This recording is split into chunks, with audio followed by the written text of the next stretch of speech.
Mega Music exclusive. I grew up like a savage.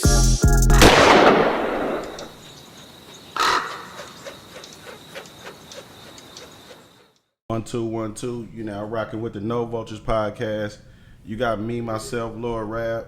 You got OG Clee going away on a vacation. Free OG Clee. Come on home, Clee. And today we got a very, very, very special guest. Now this guy is a legend. You know what I'm saying? And this guy is 1/3 of one of the Bay Area's most notorious groups, one of the Bay Area's most successful groups, one of the Bay Area's most influential groups. You know what I'm saying? This guy has survived wars. You know what I'm saying? Yes, this guy, before the pandemic, he didn't have a pandemic, you know what I'm saying, in his community. You know what I'm saying? And he's still on top. He's still out here relevant. He's still out here got the biggest rappers sampling his music. You know what I'm saying? We got none other than the legendary Black C from RBL POSSE and No Vultures today, yes, man. Sir. What it do, man? Man, love, bro. man. Thanks for having me here, man. Man, for sure, man. We wouldn't have it no other way, man. You know what I'm saying? When we started this podcast, I tell you why and how we started this podcast. We started it just, as you see, we in the back of the barbershop. We saying, what can we do to impact culture for the people that impact the culture, for the people that made it to where we at right now, that paved the way, that knocked down the doors, and the future stars, right? Right. We never intended for it to be a Bay Area show. We never intended for it to be a local show, an old school hip hop show, none of that. It's just about impacting culture and being more on the positive side of giving and taking. Because we've seen so many other cats with their platforms, how they get down and how they culture vultures. And they're coming at the people the wrong way, getting them in trouble. A lot of these cats getting indicted. Yes, sir. We're not trying to come from that direction, man. Yes, sir. We're trying to come from that angle, man. And so we had to do what we had to do to get in the game and make sure that we preserve that culture. Man, you know what I'm saying? bro. And make sure that we don't want to talk to Black C only because of the negativity that we know about. Exactly. We know Past we wars, looking at it past more beefs, like the legendary shit, the shit, The legacy, the legacy, Yes, the sir. wherewithal. Like this Yes, nigga sir. from the Yes, this sir. nigga from the hood, and they did all of this with music. He Right. trusted himself like that to make investments in himself like that. Yes, sir. So it works as a cautionary tale and a lesson for young dudes on how to make it happen.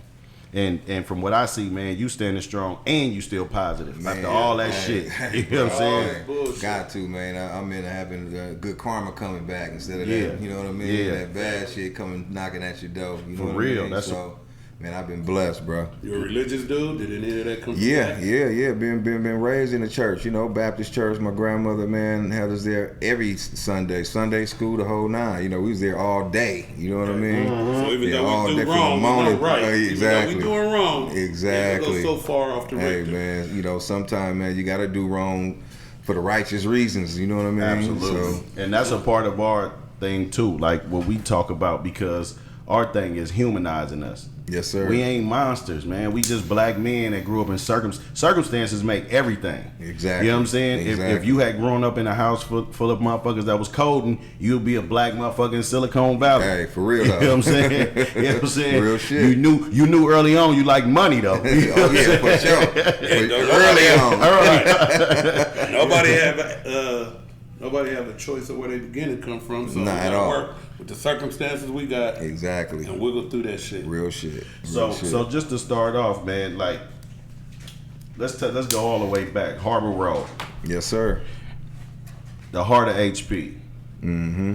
What's going on there early on when you growing up in the 70s and 80s? Like, what are you seeing? Like, what's the soundtrack to your life? And like, what are you seeing early? Because this is... And were you Man. born in there, or did you get Oh, there? I was born there. Okay. Yeah, I was born Oh, right on Harbor Road. Yeah, I've been there all my life, man. I mean, granted, I was born at Alta Base Hospital. My mom's mom was staying over in Oakland, you know, on Mitchell Street, and she over there pregnant the whole nine, and you know, driving around, about to go back to the city, fucking with pops, and water bag broke, and you know, had to go to the nearest hospital. I was born in Berkeley, though. Alta Base, but you know what I mean. I came home, right there on Harbor Road, Been though. there ever since. Yeah, ever since, man. You know what I mean. And yeah, she got there. She was in Double Rock Projects, and she got there through my father. My father was originally from Harbor Road, stayed up there, North Ridge Road, the whole nine, Okay. Been there and ran a gambling shack on Hunters Point Boulevard. Yeah.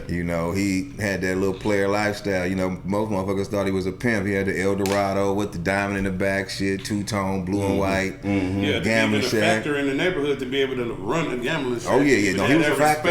Yeah, Cripple P was a factor, man. He fly, you know what I mean? Fucked with, like I said, I got like 17 brothers and sisters, you know what I mean? So we was a deep family too, you know what I mean? My brothers, somewhat gangsters too, in and out the pen, doing their thing, made a name for themselves up there on Harbor Road and the whole Hunters Point, period, you know what I mean? And yeah, and in the 70s, man, it was just, it was that little family unit out there, you know what I mean? It's what you see in most 70s movies, you know what I mean? Dudes had that player lifestyle, looking fly, bell bottoms, fly collars, canes and shit, you know what I mean? Yeah. It was that, but up there too, it was like that village thing I always speak on, like, your mom's friends and them could tap that ass. They can and get on you. If you out of pocket, you doing something you don't supposed to be doing. So that's one thing I was blessed at. Up there, man, on Harbor and Hunters Point, period, man, that we had a village for real, man. The whole community, man. That's we dope. had Mama Rose, Mama Faye, Mama Margie, all of them was mamas, you know what I mean, that we looked out, that looked out for us. So, yeah, man, it was decent up there, and we had stuff in the community like boys clubs and shit. We had the Hunters Point Gym. We had the boys club up there, so we had shit to do. Was that in that Nah, area? Mega wasn't around there. Mega Boys Club came around later on. That's like Joe Marshall probably still was in L.A. at this time. Yeah, man. Marshall and them, man. Yeah, he even came around later. I was dealing with press and oh fuck, man, I can't believe my boy Corey and them. We was Jack. I mean, Jack was doing this thing with the Omega. You know what I mean? So yeah, that came later on. But the official boys club was the Hunters Point Boys Club, though, man. You go up there. That's how we learned how to play pool. Motherfuckers learned how to box. Fight the whole nine around there. So. Yeah, it was lovely, man, up in my neighborhood in them 70s, man. I'm a straight up 70s baby. You know what I mean? And you had 16 siblings. 17 of us all It was together. 17 total. Yeah, 16 siblings. 16 siblings. Yeah. But this is in separate houses. Separate houses, yeah. So, but all in Harbor? Well, half of us was in Harbor. From me on down was all up on Harbor. Okay. Yeah, okay. They moved over there. My younger sisters, a couple of them stayed in Sunnydale projects. And 3 of them stayed in Fillmore in Hayes Valley, and then they ended up all moving over to Harbor where we was at. So. And I know at one time, I don't really know what happened or why. I don't know if they was renovating the projects or whatnot, but you had to move to Sunnydale at one point, right? That's why I really learned how to fight that fucking around over here in Sunnydale. Hell yeah. Them niggas wasn't playing over there, man. Hey, Sunnydale, man, them niggas, and to this day, they stayed together, man. They was like a small neighborhood, too. Yeah. Like Sunnydale, man, them motherfuckers, but I give them their credit, them motherfuckers, man, they didn't give a fuck though. Around was their hood compared to the Hunters Point? They hella like small. They tiny. They was the size of it. They was probably the size of Harbor Road itself. Harbor and probably West Point projects. Hunters Point, man. We got West Point, Harbor, Oakdale, Shoreview. You got all the flatlands, Shafter, Bishop Corners. Like you got a lot of spots around in the Bayview area. Like we big as fuck. It's big as fuck over there in Hunters Point, and Fillmore damn near even bigger. But Sunnydale was small, man. Them motherfuckers, but the niggas was riders, though. They was riders, though. They gave niggas problems over there, for real. Now, what was the music you heard early on? Man, especially in my household, number one shit was like Zapp, Roger, and all them, like Funkadelic. My mom and them was like Funkateers, like a motherfucker. Anything had to do with George Clinton, Funkadelic Parliament. Yeah. I mean, whatever, all the way down to the Rick James. Real get high music. Oh yeah, no, they was Dominoes getting high, Slit Small Liquor Bulls on the table and all the whole shit. And don't it be crazy when you think back about them times, motherfuckers in there playing game, telling the kids to stay in the back and shit. And a motherfucker, I can remember me running through the beads and shit. Remember the beads hanging on the... We had all that. We had all that. You know what I mean? Beads would separate the kitchen from the living room. The whole, man, that's my house right now. You know what I mean? Yeah, that shit was crazy, man. Bro, I'm talking about mirrors all on the wall. That's when they had one side of the wall filled with mirrors. With mirrors, shit, with the glitter designs all on. And it's gonna always be somebody gonna have that velvet looking picture with the dogs. We had that gambling and shit. We had the dogs. We had the devil. The devil thing. You know what I mean? Or the one JJ picture. The exactly. Man, that's my house like a motherfucker. Did y'all have a Jesus, a black or a white Jesus up in there? We didn't have none of that on the wall, though. That was at Gramps, my grandmama's house. there. A couple those down, though. You know, but she had the white Jesus, Yeah, no black. everybody had He the white looked at it, he Jesus. looked at it a little bit bronze, though. Yeah, nigga had a good tan. We didn't know the difference back Southern then. California Jesus. Hey, for real though, man. Florida But Jesus. But that's like that scene, and I think it was like Minister Society. Right, man. that's exactly what I was That reminded thinking. me of my house because Me that type too. of shit happened over Me a domino too. game. Yep. My Yep. stepfather Yep. and my mom's brother got into it. Knives come out. They Yep. Nigga hit cut each you other. fast. First time I done seen guts and shit hanging out of motherfucking. I'm a Ooh. young kid, like looking at motherfucker damn near bleeding out in the projects over there. You know what I mean? So yeah, man, that shit reminded me when he jumped up and shot the dude at the table and all. I was like, God damn, that shit reminded me of Shit my remind you motherfucking of household. life. You know And that's what I why mean? when I was thinking that exact thing when I was saying that, right? When I Right. was describing that whole thing, I'm thinking about Kane Daddy, right? Hey, for But real. But I'm also thinking about like that lets you know that we ain't much different. At all. Even no matter where you at. Even At with like all, when bruh. you talk about like LA. Right, Yeah, so they yeah. was describing L.A., but the household and the vibe was the same. All that shit everywhere, All the way to the East bro. Coast, that's why All the way to the everybody East Coast. Yeah, this Everybody shit related was the to that. same. You know what I'm Everybody got that Everybody same related upbringing, to that. especially when it comes to the ghetto, man, to the hood. It's the same shit. You know what I mean? Whether it's your uncles, aunties, the grandmama taking over, raising the kids or whatever, it's the same shit, man. You know what I mean? Yeah, For yeah. sure. So like, and at this time, could you remember some of like you and your friends early on hustles? Because niggas would go try to sell candy or niggas would go, you know what I'm saying? I was selling candy was about it. I like a lot of my dudes used to work for the little, it was I think it was YCD or something like that. Where you used to do I was like young. I was like 14. Some of them made 16. Yeah. They was able to do the little summer job shit. Summer job shit, Yeah, and a couple of my homies, they'd be down there washing cars and doing all that shit. I just wasn't into that. Me and my cousin D folks, we just stealing shit. We just go to the Cow Palace and go take some bikes and shit.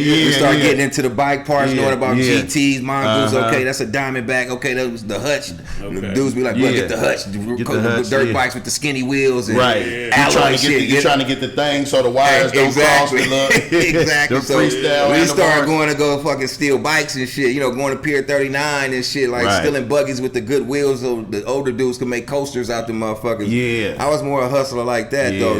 Even though I did want to kind of go get that summer job, but it just never worked out for me like that till later on. Once like I did have a little experience with this dude used to come through. He used to get us go buy hella Snickers and all type of little candies, caramel nut clusters and shit, And and, try to have sell us them. selling to take us to the white neighborhoods over by Golden Gate Park. We So jumping he was out. trying to get the youngsters to do something more positive. Yeah, he was.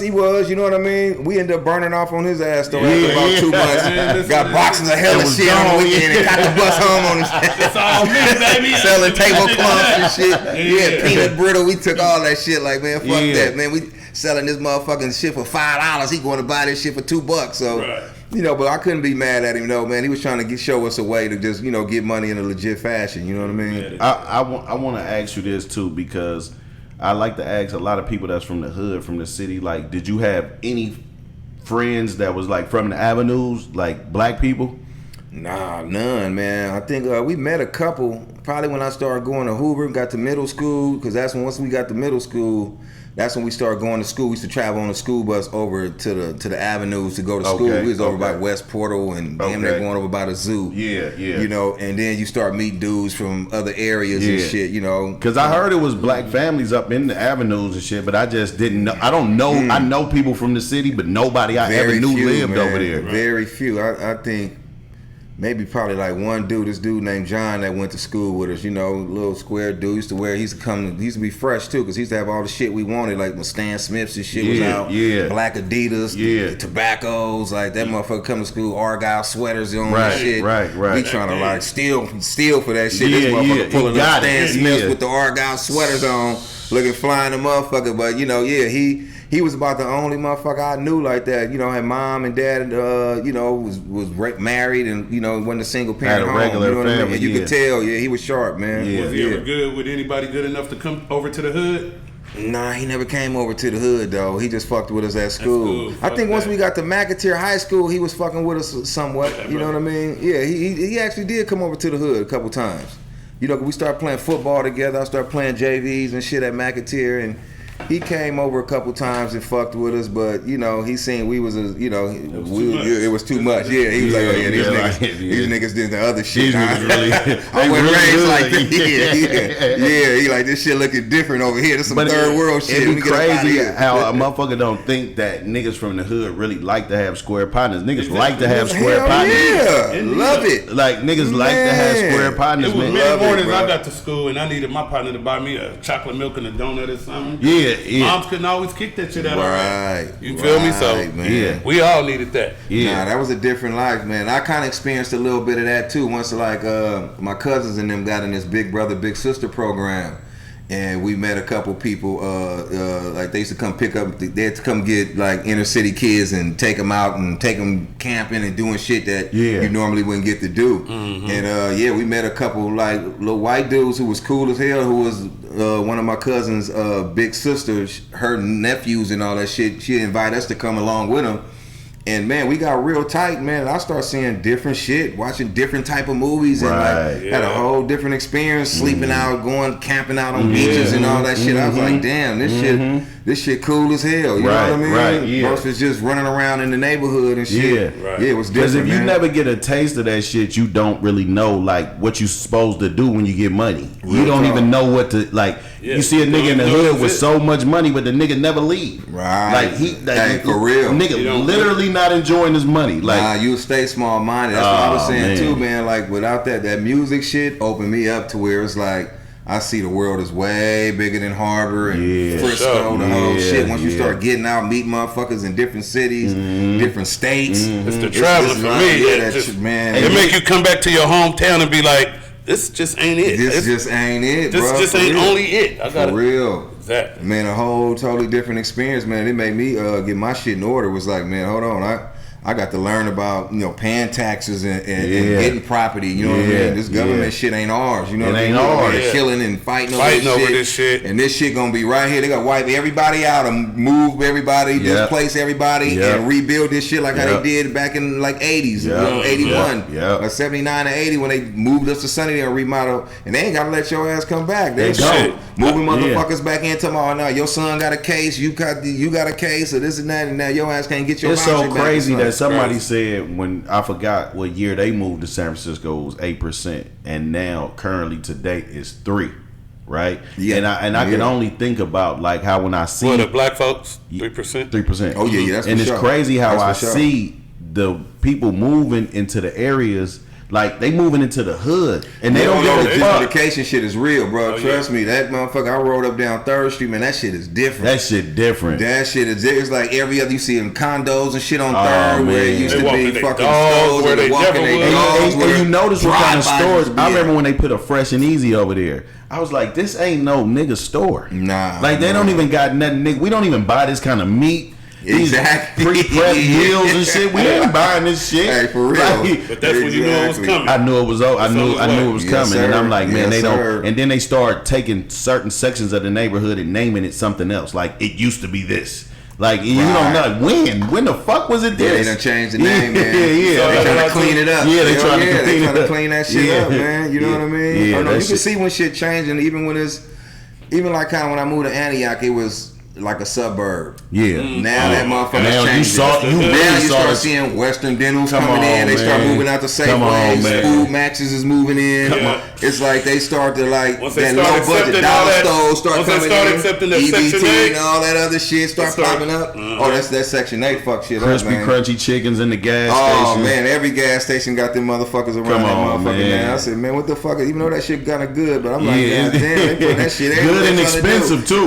They make sure niggas pay. Exactly. You niggas don't pay for this chicken. What they trying to do? They trying to poison motherfuckers with this shit. They gonna start injecting that meat with something so they get rid of niggas. I told somebody this morning, I said, okay, everybody got their opinion on the COVID shit, but my opinion on the shit is, well, we don't know what else they've been throwing in the air, right? Exactly. So when they got a chemtrail going on, we don't know if whatever that shit was will, when we get the shot, ignite some other shit, because they like, how is motherfuckers dying? Because nigga, they using some old other shit on us. man, What about the video with the magnet sticking to these niggas on? That shit ain't true, bro. Nah, That's fake? nah, that's fake. Okay. I got both of mine. I wasn't gonna do it, but you know what I mean. My mom and all them, because I got sick as hell back in August. I was toe up. I'm talking about on respirator, everything. Yeah, Damn, I got that bad. That's the trick to the disease. That's the trick to it, man. What, that respirator? Everything else is the same as being sick. The respiratory shit. That shit fucked me Oh, yeah, up. Couldn't the breathe. I'm go up the flight of stairs. I'm leaning over. My chest, man, was hurting because I had the chronic cough. Yeah, I'm talking about I was toe But up. fever and none of that shit? No, all that. I had Everything. I had everything except vomiting. Anything you see on that list of COVID shit, from the diarrhea, body aching, the eyeballs, the eye sockets and shit just swelling up, and so how much weight you thought you lost during that? I didn't lose too much weight, even though my smell and taste was gone. I was still trying to eat and shit. You know what I mean? And then my daughter was fixing me some of this, like this Dr. Sebi type of little concoctions and shit with all type of shit up in it. We'll go look for Dr. Sebi when he get up. Yeah, for real though. Hey, my daughter, they like, we gotta get you on that natural shit now. Now we into Dr. Sebi now. We motherfuckers doing all type of natural research with natural shit now. You know what I mean?